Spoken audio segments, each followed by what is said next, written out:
Hi friends, welcome to Varna. இன்னைக்கு நம்ம ஒரு இன்ஸ்டன்ட் வெண்டைக்காய் சாதம் பார்க்க போகிறோம். அதை டிஃபன் பாக்ஸ் ரெசிபினாலும் சொல்லிக்கலாம். என்னடா ஸ்கூலே எப்போ திறப்பாங்கன்னு தெரியாது, இவன் டிஃபன் பாக்ஸ் ரெசிபிலாம் போடுறாள் அப்படின்னு நினைக்காதீங்க. என்னைக்குனாலும் நம்ம செஞ்சுக்கலாம் வாங்க. அதுவும் குழந்தைங்களுக்கு ரொம்ப பிடிச்சது வெண்டைக்காய் உருளைக்கிழங்கு தான். அப்போ வெண்டைக்காய் அந்த சாதம் எப்படி செஞ்சிடலான்னு பார்த்தா வாங்க வீடியோக்குள்ள. கண்டிப்பாக இந்த ரெசிபியை செஞ்சு பாருங்க. வெண்டைக்காய் சாதம் செய்கிறதுக்கு ஒரு கப்பு வடித்த சாதம் எடுத்து வச்சுருக்கேன். ஒரு 200 கிராம் இல்லை 1/4 கிலோ கிட்ட இருக்கும்னு நினைக்கிறேன். வெண்டைக்காய் 1 இன்ச்சு அளவுக்கு கட் பண்ணி வச்சுருக்கேன். தேவையான அளவு உப்பு, இஞ்சி ஒரு இஞ்சி சின்னதாக கட் பண்ணி வச்சுருக்கேன். பூண்டு ஒரு 3. நீங்கள் இதுக்கு பதிலாக இஞ்சி பூண்டு பேஸ்ட்டு கூட போட்டுக்கலாம். சின்ன வெங்காயம் தான் இதுக்கு நான் யூஸ் பண்ணுறேன். ஒரு வெங்காயத்தை 4 கட் பண்ணி வச்சுருக்கேன். கொஞ்சமாக 1/2 கப் தேங்காய் துருவல், அப்புறம் கருவேப்பிலை, கொத்தமல்லி இலை, உப்பு, அப்புறம் முந்திரி பருப்பு, அடுத்தது வேர்க்கடலை, வெண்ணெய், அப்புறம் கிராம்பு 2, பட்டை சின்னதாக ஒரு 3 பீஸ் வச்சுருக்கோம், ஒரு வத்தல், அப்புறம் நெய் சொல்லலை. இப்போ இதில் கொஞ்சமாக ஒரு ஸ்பூன் நெய் ஊற்றியாச்சு. முந்திரியை முதல்ல வறுத்து வச்சுக்கலாம். இப்போ நீங்கள் பச்சை வேர்க்கடலையாக இருந்தால் இதிலே வறுத்து வச்சுக்கலாம். நான் வறுத்த வேர்க்கடலை தான் எடுத்திருக்கேன், அதனால் வறுக்கலை. முந்திரியை மட்டும் வறுத்து வச்சுக்கேன். முந்திரியை வறுத்து எடுத்தாச்சு. அதே இதில் 1 இன்ச்சு வெண்டைக்காய் கட் பண்ணி வச்சுருக்கதை போட்டு நம்ம ஃப்ரை பண்ணி வச்சிடலாம். கொஞ்சமாக உப்பு போட்டுக்கலாம். கொஞ்சமாக உப்பு போட்டாச்சு. கொஞ்சமாக நம்ம வத்தல் பொடி போட்டுக்கலாம். ஏன்னா அந்த வெண்டைக்காயிலே அப்போ தான் காரம் இறங்கும் போது சாப்பிடும் போது டேஸ்ட்டாக தெரியும். ஃப்ரை பண்ணி வச்சுக்கலாம். வெண்டைக்காய் நல்லா வதக்கியாச்சு. இப்போ நம்ம அப்படியே இதை எடுத்துடலாம்.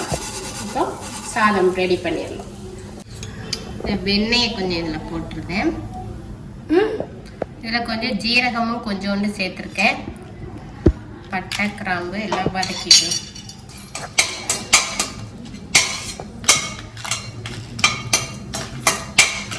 கொஞ்சம் வதங்கணும்னா நம்ம கொஞ்சம் எண்ணெய் ஊற்றிக்கலாம். எண்ணெய் ஊற்றிக்கிறேன். இப்போ இதில் கருவேப்பிலை போட்டுக்கலாம். அப்புறம் இந்த இஞ்சி பூண்டு இது கொஞ்சம் இந்த பச்சை வாசனை போகிறதுன்னு வதக்கிக்கலாம். அப்புறம் இந்த கடலையும் முந்திரியும் போட்டுக்கிறேன். இந்த இஞ்சி பூண்டோட வாசனைலாம் வருது. அப்புறம் சின்ன வெங்காயத்தையும் நல்லா வதக்கிக்கலாம். இதுக்கு கொஞ்சம் உப்பு போட்டுக்கலாம். இதில் இந்த வெங்காயம் வதங்கிடுச்சு. நம்ம இந்த தேங்காய் துருவலை போட்டோம்.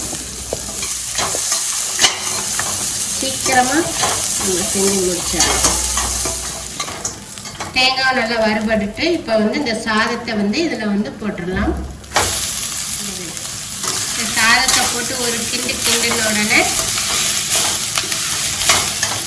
நம்ம இந்த வெண்டைக்காவை போட்டுடலாம். அதில் இதெல்லாம் போட்டோன்னே சாதத்தை போட்டோடனே சிம்மில் வச்சுருந்தேன். இப்போ காரம் நம்ம இஞ்சி மட்டும்தான் சேர்த்துருக்கோம்.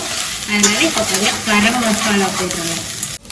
இப்போ இதில் 1 ஸ்பூன் கிட்ட நம்ம கரம் மசாலா போட்டுடலாம். உங்களுக்கு காரத்துக்கு தக்கன நீங்கள் போட்டுக்கோங்க.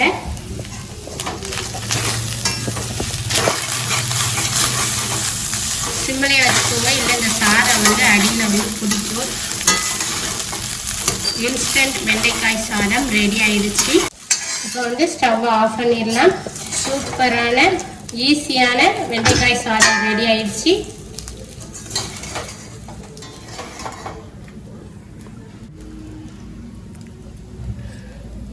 சூப்பரான இன்ஸ்டன்ட் வெண்டைக்காய் சாதம் ரெடி ஆயிடுச்சு. நீங்களும் கண்டிப்பாக இதை வீட்டில் செஞ்சு பாருங்கள்.